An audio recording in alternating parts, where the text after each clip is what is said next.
Jacob Miller returned to his southern hometown, a faded duffel bag pulling at his shoulders, his limp marking every step on the old road. No one waited for him at the porch. But when he saw Anna Ward trade her wedding ring for a loaf of bread for her daughter, he knew, some battles make no noise yet still demand someone to stand. Jacob Miller came back to a small southern town on a late autumn morning. The sky hung gray and heavy, pressing down like a damp blanket over the long road. The wind swept through, carrying the smell of wood smoke mixed with damp soil. His faded duffel bag pulled at his shoulders, the straps worn thin enough to cut red grooves into his shirt. Each step came with a sharp reminder in his left knee, a pain that whispered the war never truly left a soldier, it only chose a place to stay. He walked past weathered houses with windows half shut, curtains yellowed by time. No one looked out, no one waved. The town was familiar, yet strange, as if every street knew he had left and knew just as well that he wasn't coming back the same. The fence around his family's old house leaned broken, vines twisting like unkept secrets. Grass had grown high enough to brush his knees, damp blades scraping against his pants with a dry hiss, a sound that dragged him back to nights in the jungle when insects bit deep and no one dared to sleep soundly. The front door stood closed, hinges rusted, wood dark with years of weather. No one waited behind it. Only the faint creak as the wind pressed through a crack, thin as a sigh.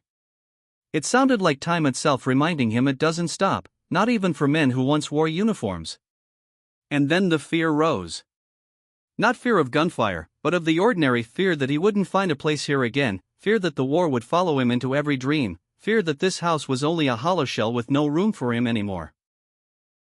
It was a quiet fear, but fierce, cold as the wind sliding into the gaps of his fingers. Jacob drew in a long breath.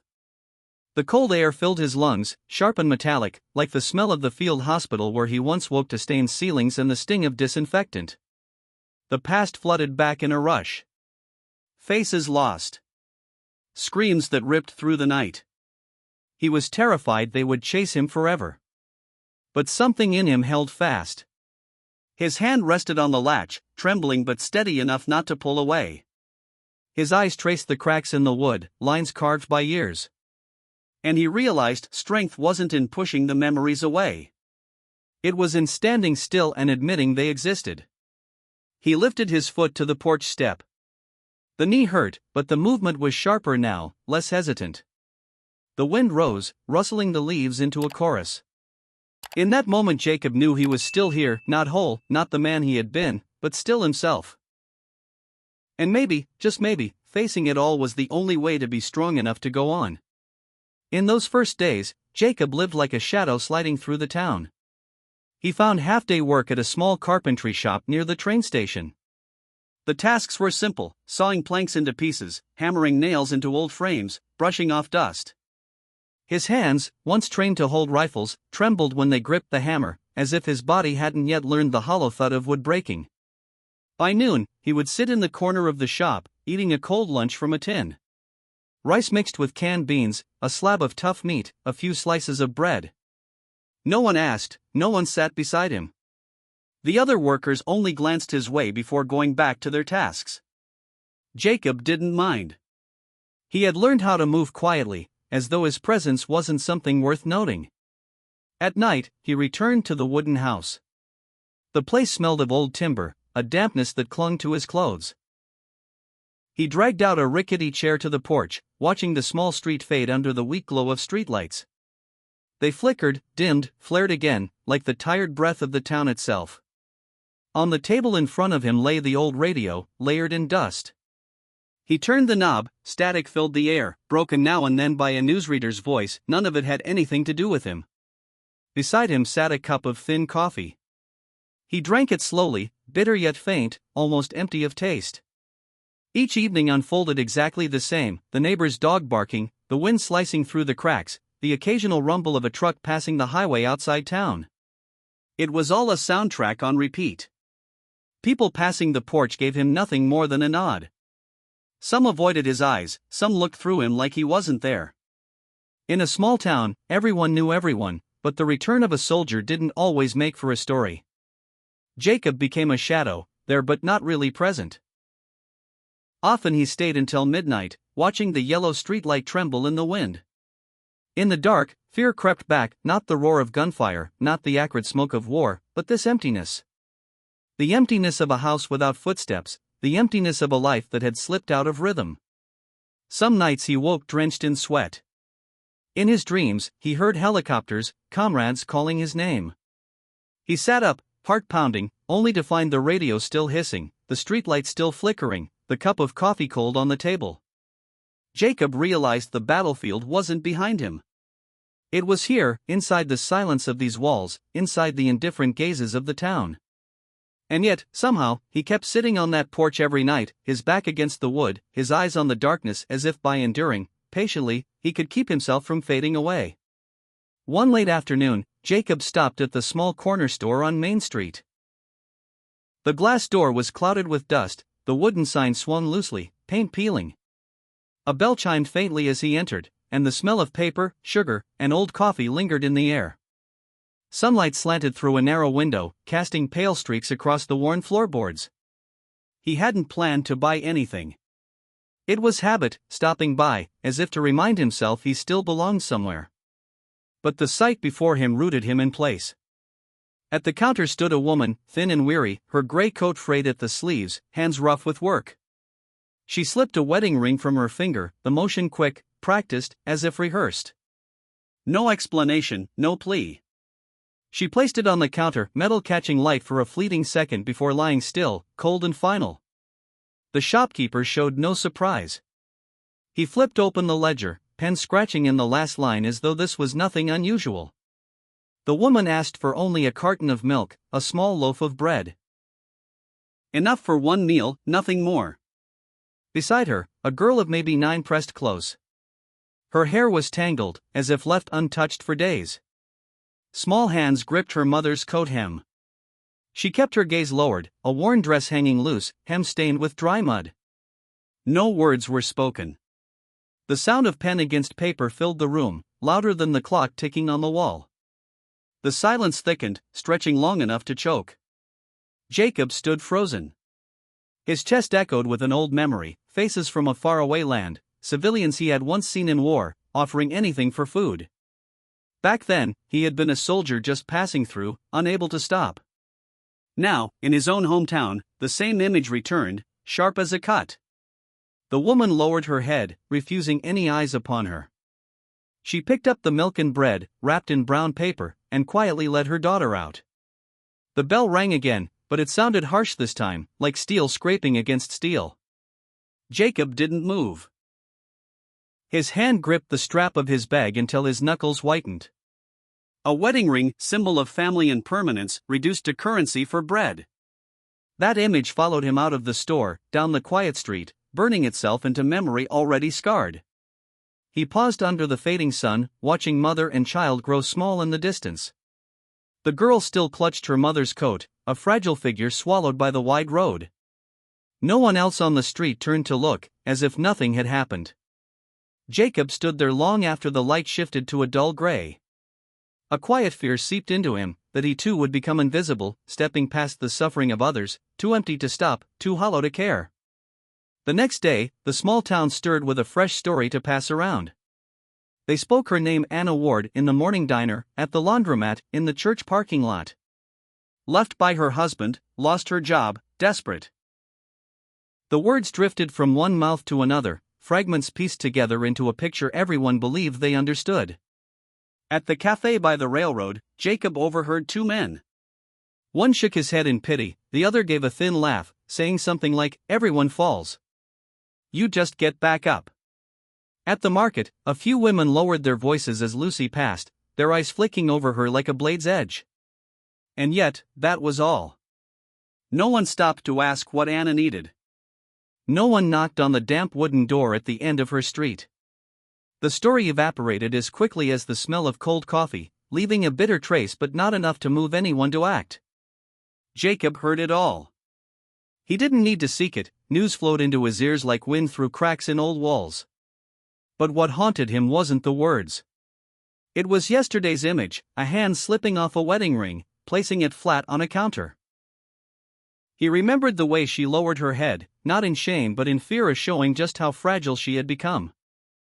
The ring, to most, the last possession worth anything, was, to him, only a shell. What stayed with him was that bowed head.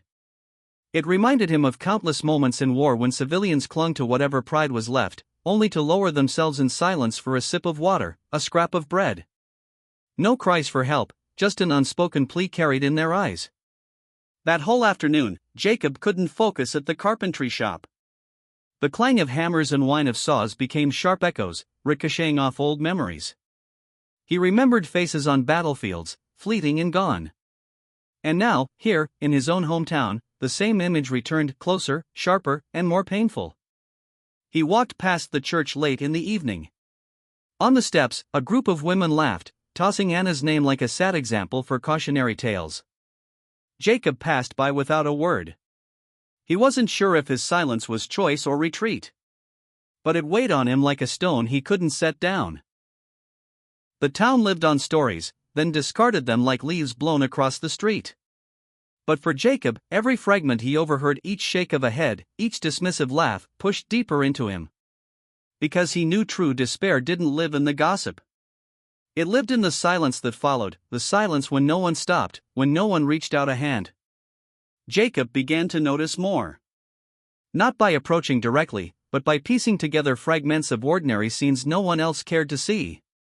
He saw Anna in the roadside diner, hands moving quickly over greasy tables, wiping them down until they shone faintly. Each time she straightened, her eyes were vacant, as if she worked not for hope but for the bare necessity of surviving another day. Some days he caught her hauling buckets of soaking laundry at the wash stand, shoulders trembling with the weight. The pay was a few crumpled bills, enough to last a single night, never more. By evening, a weak yellow glow spilled from her small house at the end of the street, tired light that seemed to give up before reaching the road. Her daughter, Lucy, spent hours at the playground. She sat with a small lunchbox resting on her lap, empty inside, only a smear of oil and the faint smell of stale bread. She held it to her chest like it was treasure, her gaze stretched far beyond the swings and slides. The look wasn't exactly sadness, more like a child training herself not to notice hunger. Jacob watched and memories returned. He remembered comrades eating rations so dry they scraped the tongue, their eyes hollowed but their lips curling into jokes, laughter offered as flimsy shields. Smiles used as armor, as lies. Lucy wore the same mask, her small face trying to stay calm while her thin hands clenched around the empty box. One evening he stood at a distance. The playground was deserted, leaves swirling in the wind around rusted swings. Lucy sat on a wooden bench, legs swinging, feet brushing the dirt.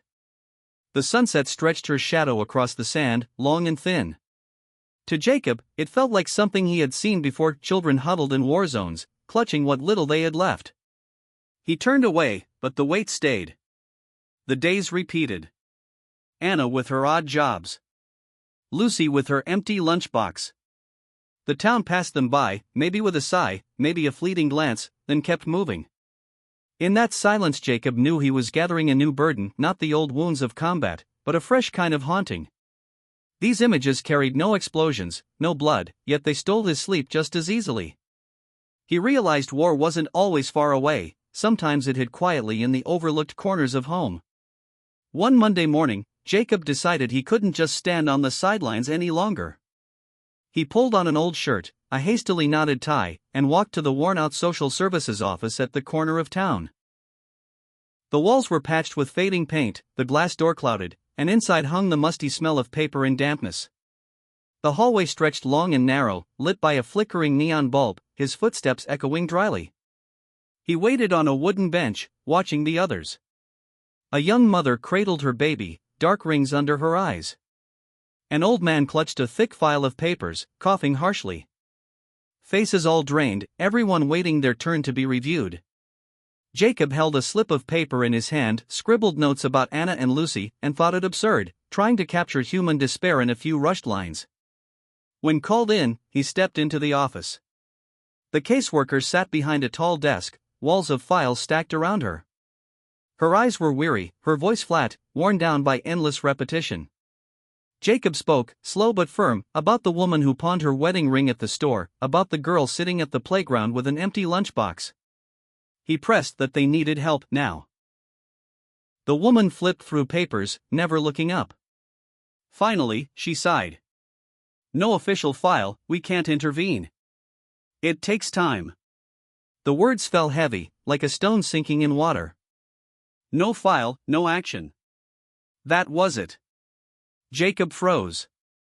In his mind he heard something familiar, the clipped command over radios, superiors saying, "Wait for reinforcements," while comrades were pinned down outside the wire. Waiting often meant dying. And here, in this quiet town, the answer was the same: wait. He left the room, the musty paper smell clinging to his nose. The hallway glowed pale, the ceiling fan groaned. Those waiting didn't even look up. Each was buried in their own worry, silence stretched into a blanket covering them all. On the front steps, Jacob drew a long breath. The outside air felt fresher, but inside him remained heavy. He stood staring at the building, cracked roof, peeling window frames, a bare emblem of a system too old, too slow, too tired to hold up the fragile. Not cruel, not evil. Just failing in its weariness. His footsteps echoed down the pavement, uneven, his limp pronounced. He felt the weight of helplessness pressing on him. But beneath it stirred something else, a small, smoldering flame of anger. Because he knew if no one acted, waiting would become a sentence hanging over Anna and Lucy, fragile lives balanced on the indifference of time. That night, the town sank into stillness.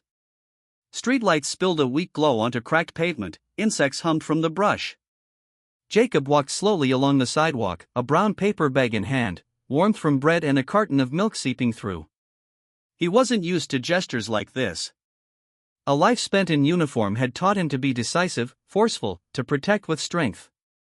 And yet here he was, carrying a small bag of groceries, like a shadow, hoping this quiet act could fill the emptiness inside a house at the end of the street. Anna's home appeared in the dark. A silent square of weathered walls, shingles stained, windows shut tight. Jacob stopped, glanced around, then set the bag gently on the step.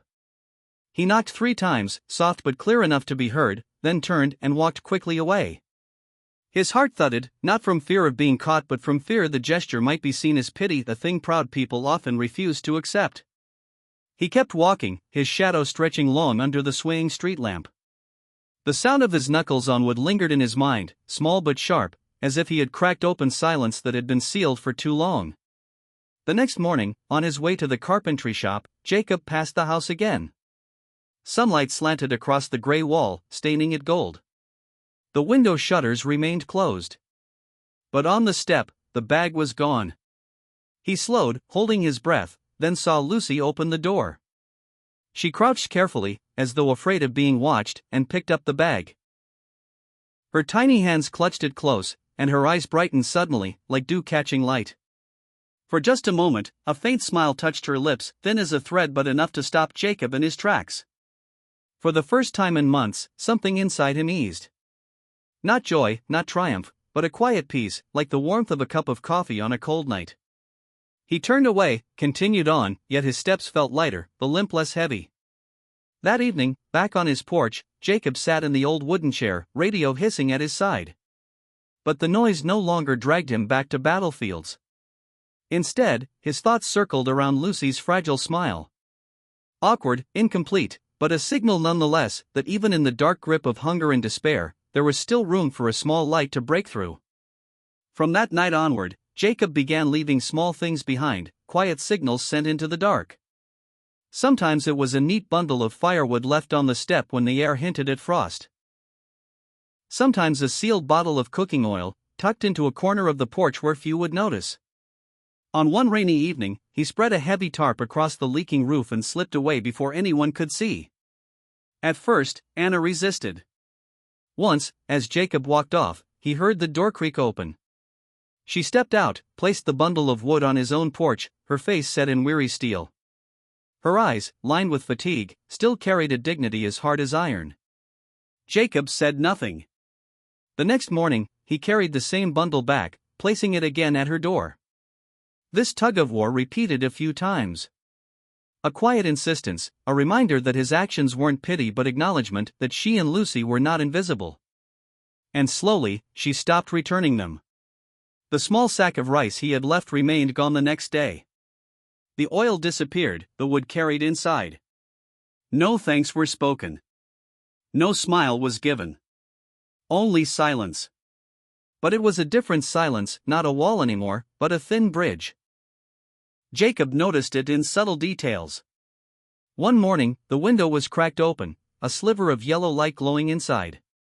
Another time, Lucy was sweeping leaves on the porch. She glanced at him briefly, her eyes no longer darting away. Fragile signs, but enough to tell him his quiet gestures had been received. For a soldier trained to hear commands shouted sharp and clear, it was these quiet cues that carried the deepest meaning. He knew some wounds couldn't be healed with grand declarations, but only with a bundle of dry wood at the right time, or a roof that no longer leaked in the rain. Gradually, a connection began to weave itself between them, not through conversation, not through long talks, but through patience and silence. A thread so thin it could break at any moment, yet strong enough to keep the lost from falling deeper into despair. Each time he placed something on Anna's porch, Jacob walked away without looking back. But in his heart, he knew she understood. And for him, that silent acknowledgement mattered more than any words could. Winter came quickly, as if the little town itself wanted to throw a cold blanket over everything it didn't wish anyone to see. Wind tore through the empty streets, slipping into cracks of walls, carrying the sharp smell of gasoline from the highway. Jacob stopped at the gas station on the town's edge, under a flickering neon light casting its pale glare onto damp concrete. There he saw Lucy. She sat curled up on a cracked plastic chair, her thin coat no more than a rag against the cold. A bruise marked her face, running from cheekbone down to her chin, the deep purple blending into the pallor of skin starved of warmth. Her hair was tangled, strands blown across half her face. Jacob froze, his chest pricked as if he'd stepped on broken glass. He called her name softly, his voice low and careful. But Lucy didn't look up. She hugged her knees tighter, folding herself inward, trying to vanish. Her eyes stayed shut, lashes trembling like a door locked long ago, no one holding the key. He stepped closer and sat beside her. The chair creaked under his weight, the sound sharp in the emptiness. Jacob asked nothing more. He knew silence was sometimes safer than questions. The wind sliced through his jacket, stung his skin, yet heat rose in his chest, a burn he couldn't put out. The gas station was nearly deserted at midnight. Only the pump groaned faintly, its motor rattling. A truck roared past, its engine booming before fading into distance, leaving behind a cavernous silence. In that void, Jacob looked at Lucy and felt anger braided with helplessness, like a fire suffocated but not extinguished. He remembered nights on foreign soil, stumbling upon children crouched in shadows, eyes wide with terror. Those eyes, whether from faraway lands or Lucy here and now, were the same, closed off, doors barred against a world too cruel to let in. Jacob didn't reach for her, only stayed near enough for his body's warmth to bleed into the freezing air. He stared ahead into the dark, his pulse racing though his face stayed calm. Sometimes presence alone was the only way to say, "You are not alone." After a long while, Lucy sniffled faintly, clutching an empty lunchbox she pulled from her small bag. She said nothing. Jacob rose, his limp tapping heavy on the concrete floor, then paused. He turned to look at her once more. Her eyes were still sealed, as if the world had shrunk to nothing but a locked, dark room. He walked away, but the fire inside his chest smoldered on. It didn't make him stronger, it only made him certain of one truth: if the silence held, no one in this town would ever be able to open that door for Lucy again. In the days after that night at the gas station, rumors spread through the town like heavy clouds before a storm. People whispered that Anna had borrowed money from a loan shark. A rough man, always in a dark leather jacket, eyes darting like a predator searching for weakness. He was seen on Anna's porch in the late afternoons, his boots striking hard against the path. Neighbors said they heard shouting, scuffling, a door slamming shut. Yet none dared cross the street to ask if she was all right. Children began to avoid Lucy. They whispered when she passed, clutching her torn backpack, head lowered. Their mothers warned them not to play with her, saying, "Trouble follows trouble." As if poverty and misfortune were contagious. Jacob heard it all. Every fragment of rumor, every sidelong glance, every sigh when Anna's name was spoken, each like stones tossed into a pond, ripples widening outward. But at the center, Anna and Lucy were sinking, no one diving in to pull them back. He decided to go to the police station. The old red brick building stood with a faded American flag snapping above. Inside, the smell of stale coffee mixed with the sweat of long shifts. Jacob spoke to the duty officer, about the loan shark, about the man appearing at Anna's door, about the fear etched into Lucy's face. The officer leaned back, bored, flipping through his notebook, tapping his pen. No formal complaint, no evidence. We can't act. The words fell blunt, cold, like the brick wall behind him. Jacob stood silent. The answer was no different than the countless empty orders he'd once heard in the service: wait. Hold position. Don't exceed limits. Meanwhile, out there, comrades bled. And now, out there, it was a woman and child. And still, the answer was the same: no evidence, no action. He stepped out, the sky a dull slate. Wind cut through, clouds hanging low as if brushing rooftops. His limp echoed heavy on the steps, every sound swallowed by damp air. The weight pressed on his chest, heavier than the ache in his knee when storms rolled in. On the walk home, Jacob passed shuttered houses, curtains trembling slightly as if ice hid behind them. The whole town knew, but chose to turn away. In his mind, the image of the lone shark circled like a patient vulture, in no rush, for his prey was already too weak to resist. At his porch, Jacob sank into the old wooden chair. Wind whipped his face, his eyes stung. He understood then, helplessness wasn't just a feeling. It was another wound, one deeper than the limp in his leg, a wound of the spirit, when you saw what was right but were bound from reaching it. Rain had started in the evening, heavy drops drumming against tin roofs, splattering across the patched pavement under dim yellow lamps. Jacob walked home slowly, his old coat soaked through, when he caught sight of Lucy darting down a narrow alley. Her small figure moved fast, urgent, as if chased by a storm fiercer than the one above. He hesitated only a moment before following.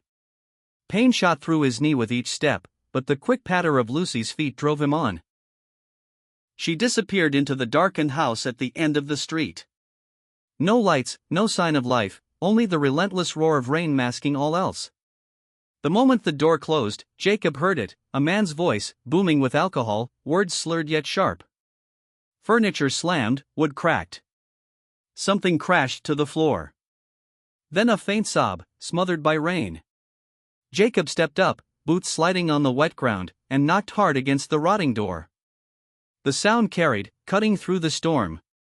Silence, then the door flew open. The man filled the frame, broad, heavy, eyes bloodshot, neck veins bulging. The stench of liquor rolled out like a toxic fog. His shirt hung loose, stained with spilled whiskey. He glared at Jacob, surprise flickering before anger took over, and shouted, voice raw and jagged. "This child has no place here anymore." The words split the night like a blade. Behind Jacob, Lucy trembled, pressing close against him. Her small hands gripped his coat, her breath short, rapid. Rain struck Jacob's face, stinging, but the fragile warmth of her body pressed into his back made his chest tighten. He held his ground, unmoving. Water streamed down his lined face, each drop carving deeper into silence.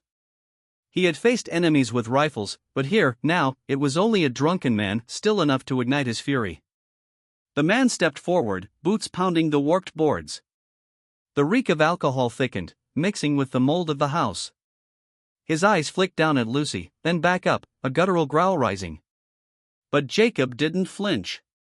His shoulders squared, standing like a wall that could not be moved. Outside, the rain hammered harder, as if determined to wash the scene away. In that moment, Jacob needed no words.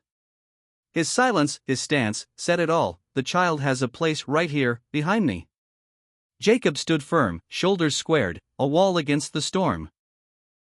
Rain hammered down, seeping through his coat, chilling his back, but he didn't move. Pain pulsed sharp through his knee, forcing his teeth to clench, yet the weight of Lucy trembling behind him gave him no permission to yield. The drunken man growled, liquor on his breath thick and sour. He stepped forward, then stalled, realizing Jacob wasn't going to give way.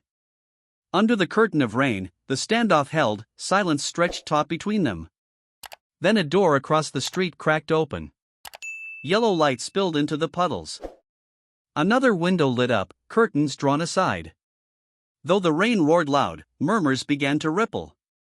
Beams of flashlights flickered on, swinging across the scene at Anna's porch. That sudden illumination made the man falter. Eyes were on him now. In a small town, secrets never last long, and even silence has its limits. He glanced about, shoulders twitching, searching for an exit.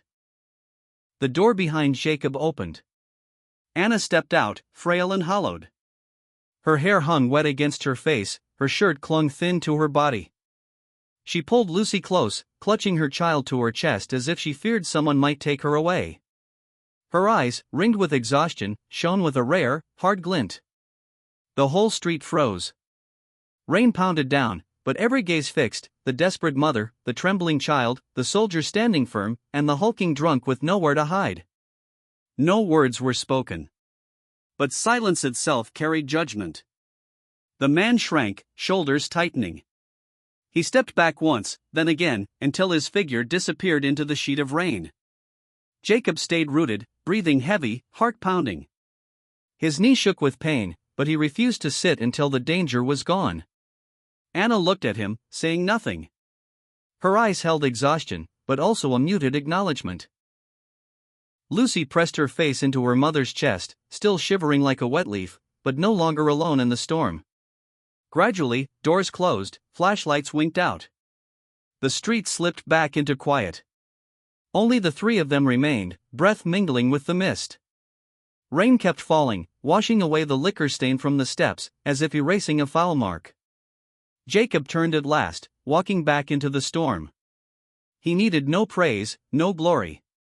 It was enough to know that tonight, at least, the child still had a place to belong. The next morning, the town smelled of damp soil and smoke lingering from the night's rain.